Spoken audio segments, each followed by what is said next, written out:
হরে কৃষ্ণ বন্ধুরা, রিয়াজ ব্লগ চ্যানেলের সকল ভক্তবৃন্দকে জানাই সুস্বাগতম।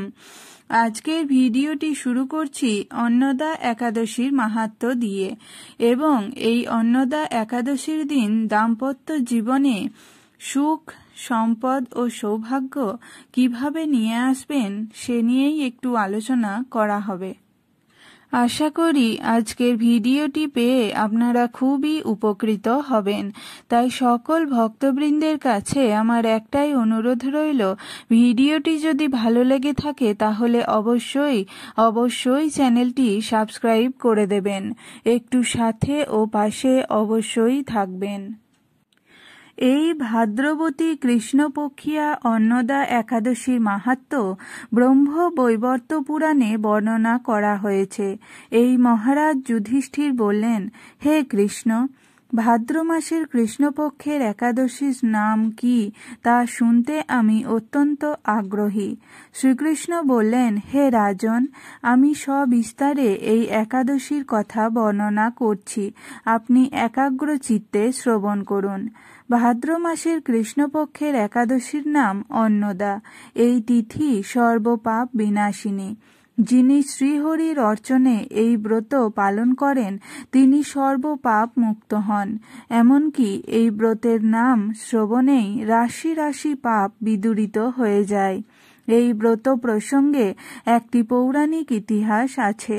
প্রাচীনকালে হরিশ্চন্দ্র নামে এক নিষ্ঠাপরায়ণ সত্যবাদী চক্রবর্তী রাজা ছিলেন।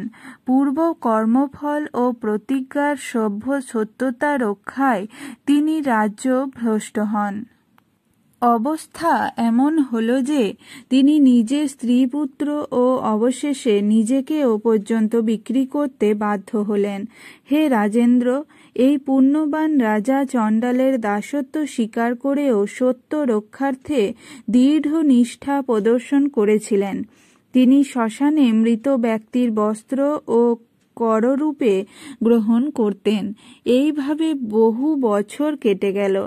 দুঃখ সাগরে নিমজ্জিত হয়ে যে কি করি, কোথায় যাই, কিভাবে এই দুর্দশা থেকে উদ্ধার পাই, এই চিন্তায় দিনরাত্রি তিনি বিভোর হলেন।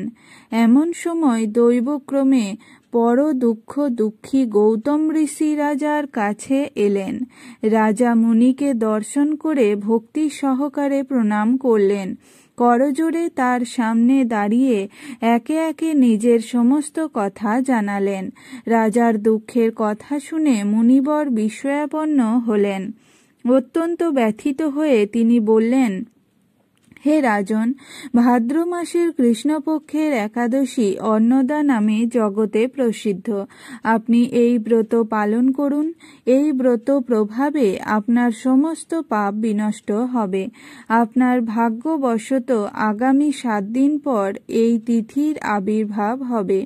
এই দিন উপবাস থেকে রাত্রি জাগরণ করবেন। এই ব্রত পালনে আপনার সমস্ত পাপ ক্ষয় হবে। হে রাজন, আপনার পুণ্য প্রভাবে আমি এখানে এসেছি জানবেন।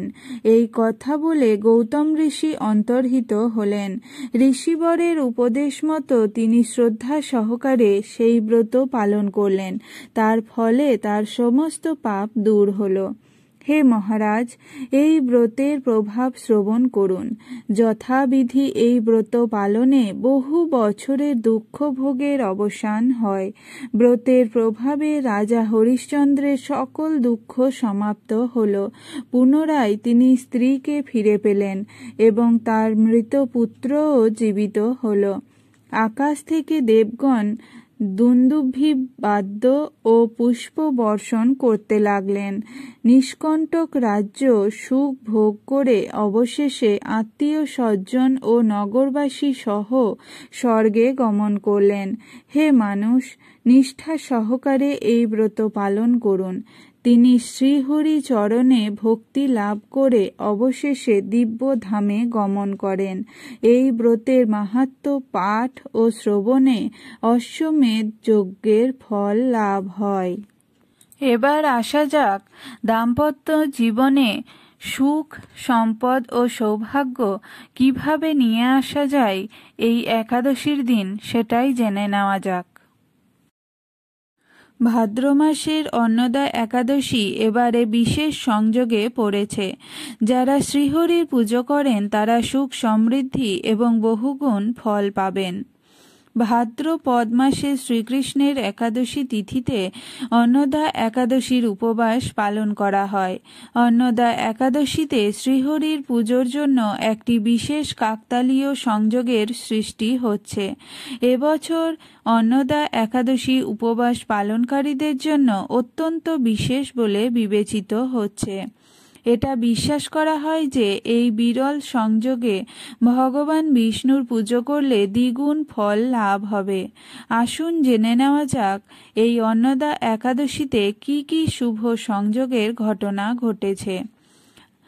অন্নদা একাদশীতে সিদ্ধিযোগ, সর্বার্থ সিদ্ধিযোগ এবং বৃহস্পতিবারের একটি শুভ সমন্বয় রয়েছে।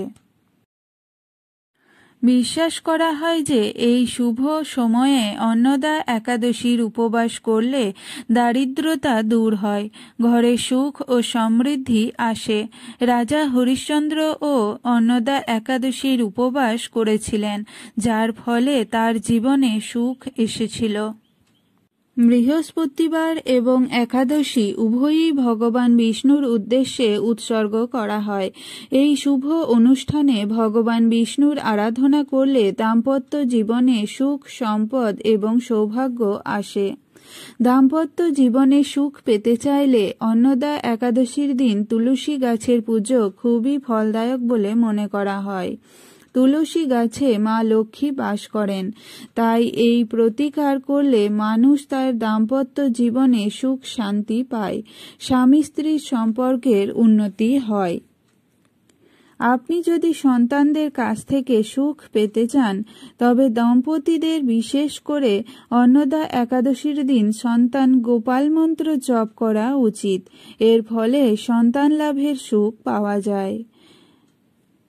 অন্নদা একাদশী ব্রত কি জয়। অন্নদা একাদশী ব্রত পালনকারী ভক্তবৃন্দ কি জয়। রাধে রাধে।